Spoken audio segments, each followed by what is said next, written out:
आपके ना बहुत सारे क्वेश्चंस हैं इटली टूरिस्ट वीजा को लेके। और जो सबसे पहला क्वेश्चन है ना कि मैं इटली का अप्लाई तो कर रहा हूँ, क्या मेरा वीजा तो आ जाएगा, मेरा कहीं रिफ्यूज तो नहीं हो जाएगा, ट्रैवल हिस्ट्री के बिना वीजा मिल जाएगा। रिक्वायर्ड डॉक्यूमेंट्स तो पता है पर डीपली कुछ नहीं पता डॉक्यूमेंट्स के बारे में, और प्रोसेस भी अच्छे से नहीं क्लियर।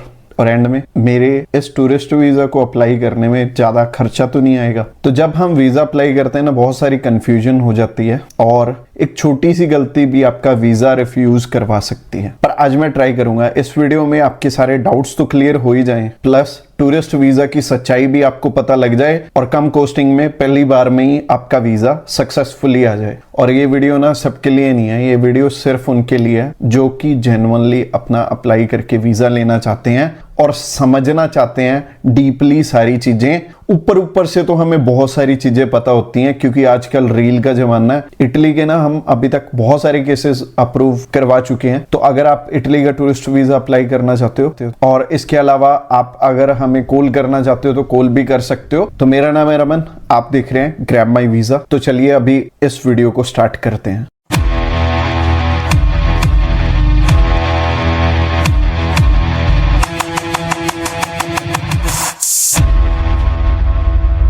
सबसे पहला और सबसे बड़ा सवाल कि जब भी हम टूरिस्ट वीजा अप्लाई करेंगे हमारी रिफ्यूजल आएगी या अप्रूवल आएगी। और आज ना आप अपनी प्रोफाइल को खुद जज कर पाओगे। एम्बेसी आपकी प्रोफाइल पे वीजा देगी या रिफ्यूजल देगी, आपको खुद पता लग जाएगा। एम्बेसी जब भी हमें वीजा देती है ना तो एम्बेसी दो चीजें देखती है। पहली चीज है कि आपके ना यहाँ पे इंडिया में होम टाइज स्ट्रॉन्ग होने चाहिए। दूसरी चीज है कि आप वेल सेटल हैं यहाँ पे, आप उनकी कंट्री में जाके वहीं पे तो नहीं रुक जाएंगे। तो अगर ये दोनों चीजें आपकी क्लियर हैं तो आपको आपका वीजा लेने से कोई नहीं रोक सकता। और इनके लिए हमें जो डॉक्यूमेंट्स लगाने होते हैं ना उन पे खास ध्यान देना पड़ता है। अकेला अकेला डॉक्यूमेंट्स हमें ध्यान से लगाना होता है जब भी हमने वीजा अप्लाई करना है। और वो डॉक्यूमेंट्स क्या रहेंगे जो कि हमें यहाँ पे इंडिया में वेल सेटल दिखाते हैं और हमारे होम टाइज स्ट्रॉन्ग दिखाते हैं। तो आगे जब हम रिक्वायरमेंट की बात करेंगे तब आपको ये दोनों जो पॉइंट हैं ये स्ट्रांगली कैसे दिखाने हैं अपनी रिक्वायरमेंट्स में वो अच्छे से समझ में आ जाएगा। तो एम्बेसी सिर्फ वेल सेटल को ही वीजा क्यों देगी?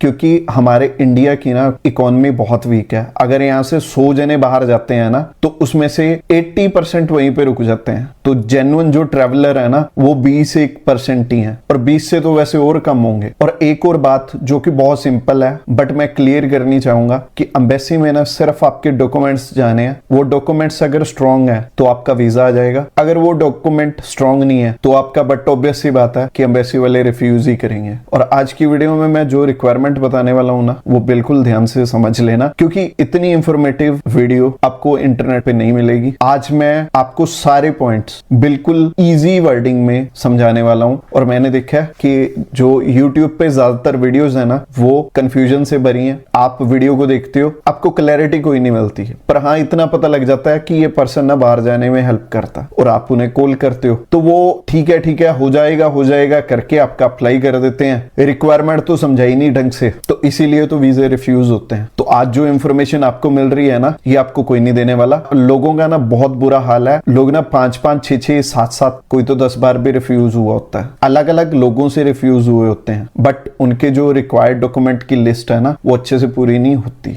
और चलो रिफ्यूजल आ गया फिर भी ठीक है। रिफ्यूजल के बाद ये सो कॉल्ड वीजा एडवाइजर पता क्या बोलते हैं कि आपकी ना ट्रैवल हिस्ट्री स्ट्रॉन्ग नहीं है। अपने 4-5 एशियन कंट्रीज में घुमाओ और अपनी ना ट्रैवल हिस्ट्री स्ट्रॉन्ग कर लो। अगर आप 4-5 कंट्री में घूम के आते हैं ना तो आपके कम से कम 2 से 2.5-3 लाख रुपए लग जाते हैं। हमारे पास ना ऐसे मल्टीपल एग्जांपल्स हैं कि लोगों ने ना 2-2 साल वेस्ट कर लिए इन्हीं बातों के पीछे और 2 साल के बाद उनके 3 से 4 लाख रुपए लग गए। प्लस अभी तक भी उन्हें ये नहीं पता कि मेरे को एक्चुअल में रिक्वायरमेंट चाहिए तो चाहिए क्या। और शायद अगर आज की वीडियो आपने ध्यान से नहीं देखी तो आपको असल में रिक्वायरमेंट कभी भी पता नहीं लगेंगी। फिर चाहे आप भी मान लो 1-2 बार रिफ्यूज हो गए हो उसके बाद आप चाहे ट्रैवल हिस्ट्री में 2 लाख रुपए 3 लाख रुपए लगा देना आपका फिर भी वीजा नहीं आएगा। क्योंकि ट्रैवल हिस्ट्री जरूरी नहीं है। कोई भी कंट्री नहीं बोलती कि अगर कोई फ्रेश पासपोर्ट है वो बाहर नहीं जा सकता, पर हाँ बाहर वो जा सकता है जो कि यहाँ पे इंडिया में वेल सेटल है और जिसके टाई स्ट्रॉन्ग है। बाकी इस वीडियो की इंफॉर्मेशन अगर आपको अच्छी लग रही है तो इस वीडियो को लाइक कर सकते हो और इस चैनल को सब्सक्राइब भी कर लेना। अप्रूवल आएगी या रिफ्यूजल क्लियर हो गया, ट्रैवल हिस्ट्री चाहिए होती है या नहीं चाहिए होती ये भी आपको क्लियर हो गया। अब बात करते हैं रिक्वायरमेंट्स की। सबसे पहले स्टार्ट करते हैं बेसिक रिक्वायरमेंट। बेसिक रिक्वायरमेंट में आपके पास आपका पासपोर्ट होना चाहिए। पासपोर्ट में कम से कम आपकी 8 से 9 मंथ की वैलिडिटी होनी चाहिए जब आप वीजा अप्लाई कर रहे हो, क्योंकि जिस दिन आपने ट्रैवल करना है ना, उस दिन से लेके जब तक आप वापस आओगे तब तक आपके पास 6 महीने की वैलिडिटी होनी चाहिए। तो अगर आपका पासपोर्ट वैलिड नहीं है तो आप सबसे पहले उसे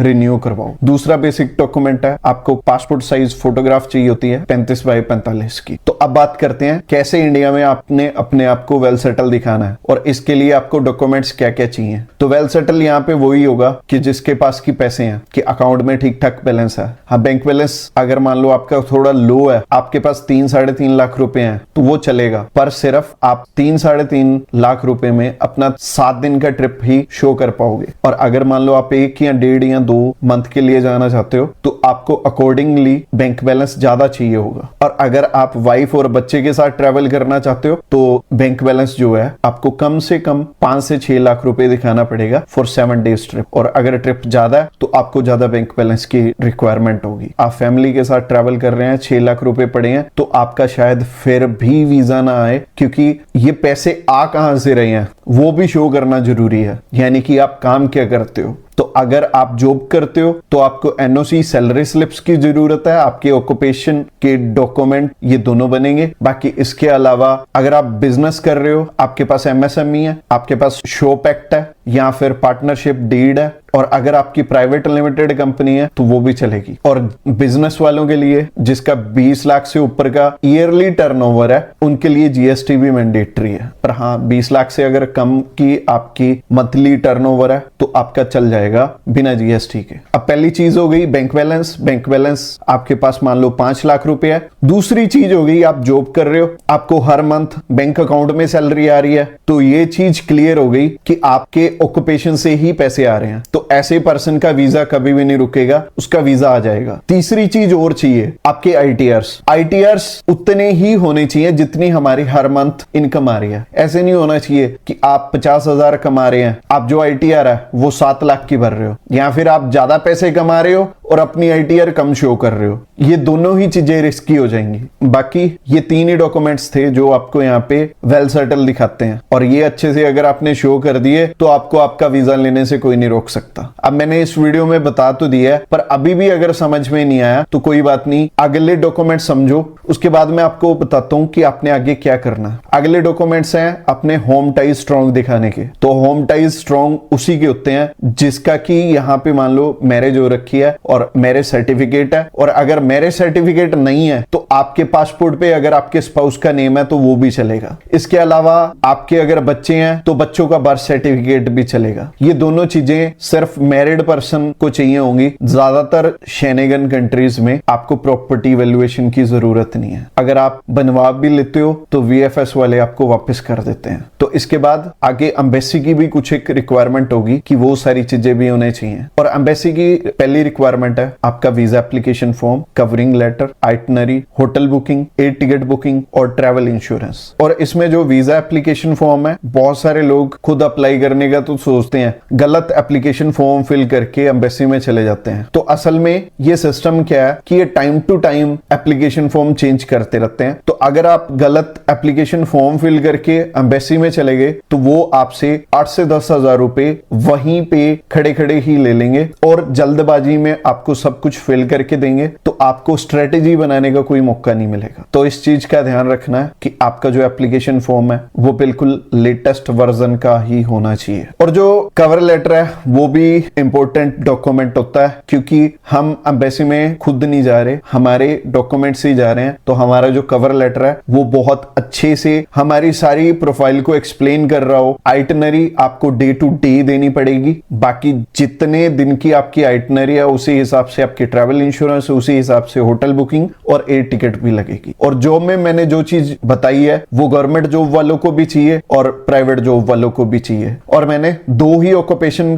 कवर अप आप किए हैं, एक तो जॉब, एक बिजनेस, इसके अलावा आपका कोई और ऑक्यूपेशन है, आप फार्मर हैं, आप फ्रीलांसर हैं, या फिर आप कुछ भी काम करते हैं, कि ना तो आप एनओसी दिखा पाएंगे ना आप अपना बिजनेस दिखा पाएंगे। और इसके अलावा आप अगर हमें कॉल करना चाहते हो तो कॉल भी कर सकते हो। बाकी अगर आप बेल्जियम का टूरिस्ट वीजा अप्लाई करना चाहते हो, डिस्क्रिप्शन बॉक्स में लिंक है, आप हमें व्हाट्सएप कर सकते हो। हमारे जो ऑफिस टाइमिंग है ना 9 to 6 है, और अगर 9 to 6 आप कॉल कर रहे हो तो बहुत अच्छी बात है। अगर आप रात को इस वीडियो को देख रहे हो तो आप व्हाट्सएप करना, हम रेडी हैं आपकी हेल्प करने के लिए। बाकी अभी बात करते हैं प्रोसेस की। तो प्रोसेस में सबसे पहली चीज, अगर आप हमारे थ्रू अप्लाई करोगे तो आपके रिक्वायर्ड डॉक्यूमेंट्स पे खास ध्यान दिया जाएगा। सबसे पहले आपको बताया जाएगा कि आपके कौन कौन से डॉक्यूमेंट्स पूरे हैं, कौन कौन से डॉक्यूमेंट्स इस टाइम अनकंप्लीट हैं। सबसे पहले जो अनकंप्लीट डॉक्यूमेंट्स हैं उन्हें पूरा करवाने को बोलेंगे, नहीं तो अगर इनकंप्लीट डॉक्यूमेंट्स लगाते हैं ना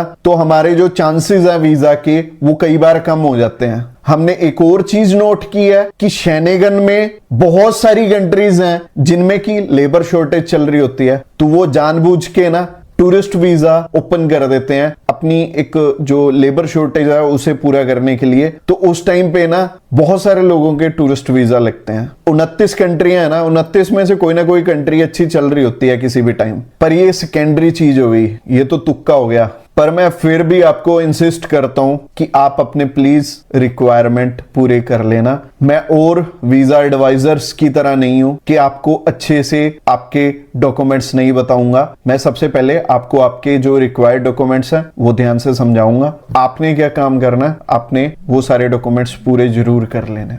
बाकी रिक्वायरमेंट अच्छे से पूरी हो गई तो सबसे पहला काम रहेगा अपॉइंटमेंट का। अब आप अपॉइंटमेंट हमारे थ्रू भी कर सकते हो, आप ये अपॉइंटमेंट खुद भी कर सकते हो, आप आगे का जितना प्रोसेस है खुद भी कर सकते हो। पर जो हमारा फी स्ट्रक्चर रहेगा वो मार्केट में सबसे लोएस्ट है। लोएस्ट होने की वजह से अगर आप हमारे थ्रू अप्लाई करते हैं और कंपेयर करते हैं कि आप खुद अप्लाई करते हैं, अगर आप हमारे थ्रू अप्लाई करते हैं तो आपका 17 से 18 हजार रुपए में अप्लाई हो जाएगा, including embassy fees, including appointment charges, including हमारे भी चार्जेस। पर अगर आप खुद अप्लाई करते हैं तो आपके 25 से 30 हजार रुपए भी लग जाते हैं कई बार। तो अच्छी बात है ना, एक तो आपकी कॉस्टिंग कम लगेगी, दूसरी बात यह है अगर आप एक्सपीरियंस्ड नहीं हो तो एक एक्सपीरियंस्ड पर्सन ही आपकी फाइल रेडी करेगा तो वो अच्छा रहेगा, उसमें गलती की गुंजाइश नहीं होगी। और आपको भी अच्छे से पता है कि एक छोटी सी गलती की वजह से किसी का भी वीजा रिफ्यूज हो जाता है, और ट्रैवल एक्सपर्ट की आपको हेल्प ले लेनी चाहिए। तो अगर आप हमारे थ्रू अप्लाई करोगे तो आपको ज्यादा बेनिफिट होने वाला। सबसे पहला काम है अपॉइंटमेंट। हम सिर्फ अपॉइंटमेंट के चार्जेस ही आपसे मंगवाते हैं, और अपॉइंटमेंट के चार्जेस नियर अबाउट 2000 रुपए होते हैं। किसी कंट्री के 200 कम लगते हैं, किसी कंट्री के 200 ज्यादा लगते हैं, तो राउंड फिगर हम 2000 रुपए मान लें। आप जब भी हमारे थ्रू अप्लाई करते हो आप अश्योर्ड रहो, इसीलिए हमने स्टेप बाय स्टेप पेमेंट रखी हुई है। सबसे पहले आपसे